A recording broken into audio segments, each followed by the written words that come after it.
Hello everybody, Stuart here from Riku, and today we're going to go over a new series which is going to be quick tips and tricks for AI, giving you the tools to succeed with AI. And this is going to be part one of that series.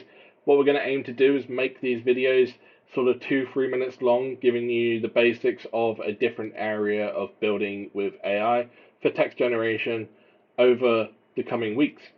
So, part one is all about understanding tokens and limits. And you're probably thinking, what's a token and what are the limits?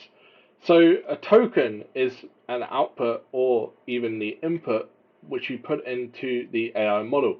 A token, on average, is about 4 characters long, and a lot of the different AI models work on a maximum token limit of either 1024 tokens or 2048 tokens, which means generally you've got about 4,000 plus characters or 8,000 plus characters to play with maximum.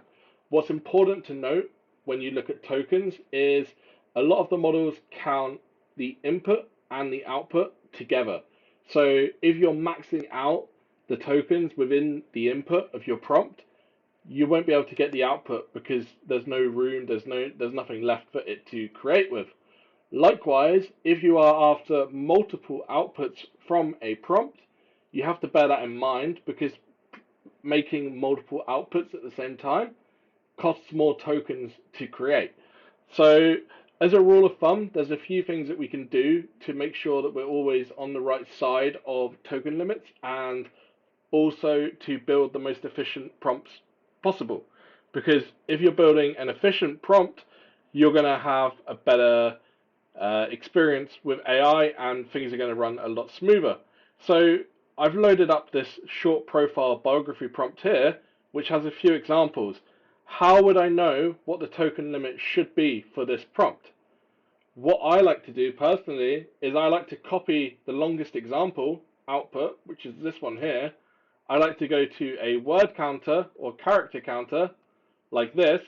I will see this is 228 characters. I divide that by 4 and I get 57.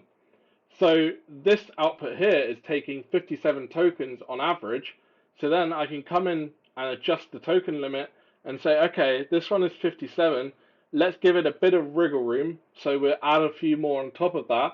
But now we can be certain that we've got a nice efficient prompt because one, we have the stop sequence, which will stop it writing when it reaches that phrase, but also we have the token limit set correctly, so it knows even if there is an issue somewhere, it's not going to carry on writing and writing forever, costing characters, costing tokens, costing effort. So this is a way to really be efficient with your prompts and to make sure that everything is correct.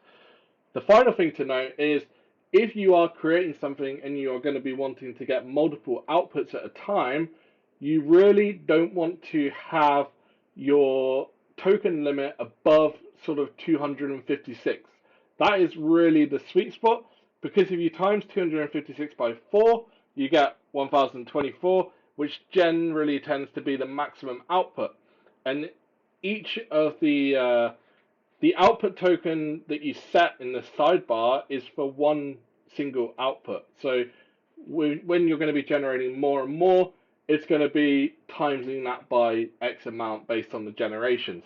So if you are planning on generating multiple outputs at a time, bear that in mind. And obviously, if you are doing longer writing, say you're doing like a paragraph creator or even a short story creator or a short blog creator, you're going to be hitting the limits quite quickly. So if you are using something like that, you've just got to think to yourself, okay, we are maxing out the tokens within this prompt, so we can probably only generate one of these at a time.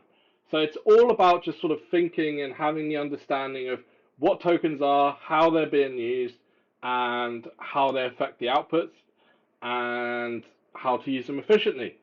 That is pretty much going over tokens with AI. I hope it's been helpful.